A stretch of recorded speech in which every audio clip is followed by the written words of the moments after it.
Bismillahirrahmanirrahim. Assalamu alaikum dear students. Today my lecture is on fundamental theorem of algebra.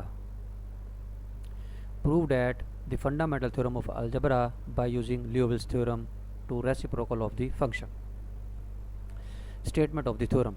Let p of z which is equal to a naught plus a1 z plus and so on a n z की power n where n greater than or equal to 1 यानी आपके पास ये कोई polynomial function है and a naught is not equal to 0 so that pz is the polynomial of degree 1 or greater than 1 then the equation pz is equal to 0 has at least one root.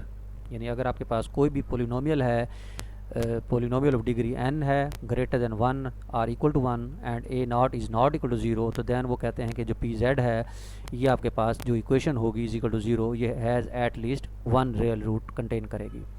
तो we shall use Liouville's theorem in order to prove this theorem and we shall prove it by the contradiction. यानी हम इसको contradiction से prove करेंगे और हम suppose करेंगे कि theorem is false so that हम कहेंगे P Z is not equal to 0 for any Z क्योंकि हमने प्रूव करना है कि P Z is equal to 0 has at least one root. तो हम उसके कंट्राडिक्शन में चलेंगे हम कहेंगे P Z is not equal to 0 for any Z.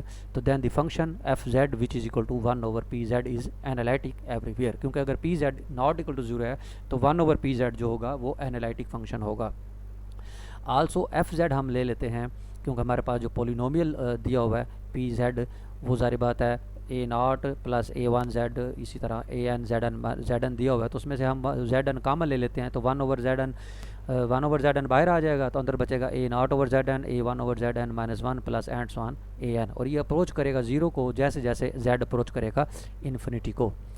तो hence for every epsilon greater than 0 there exist a delta such that F Z का जो मोड होगा वो लेस देन एप्सिलॉन होगा क्योंकि एफ जेड जो है वो 0 को अप्रोच कर रहा है इस वजह से हमारे पास एफ जेड का जो मोड होगा वो एप्सिलॉन से छोटा होगा. For Z mod greater than delta क्योंकि जेड अप्रोच कर रहा है इन्फिनिटी को. अगर ये 0 को अप्रोच करता तो जेड मोड जो है वो लेस देन डेल्टा हो जाता क्योंकि ये इन्फिनिटी को अप्रोच कर रहा है तो इन्फिनिटी लिमिट के करस्पॉन्डिंग उसकी जो डेफिनेशन होती है वो Z mod greater than delta होता है. Also F Z is continuous in the bounded closed domain Z mod less than और इक्वल टू डेल्टा तो then there exist a number C such that F Z का mod जो है वो less than C होगा for Z mod less than और equal to delta. यानी हम जानते हैं कि फंक्शन कंटिन्यूस है और बाउंडेड है क्लोज डोमेन पर. तो अगर ये क्लोज डोमेन के ऊपर बाउंडेड है तो जाहिर बात है किसी स्मॉल नंबर से उसकी फंक्शन की वैल्यू जो है वो छोटी होगी.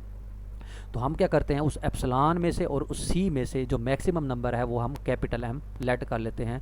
तो देन क्या हो जाएगा एफ जेड जो है वो बराबर हो जाएगा 1 ओवर पी जेड का मोड लेस देन क्या हो जाएगा एम फॉर एवरी जेड यानी हर जेड की वैल्यू के लिए वो उसकी वैल्यू एम से छोटी होगी.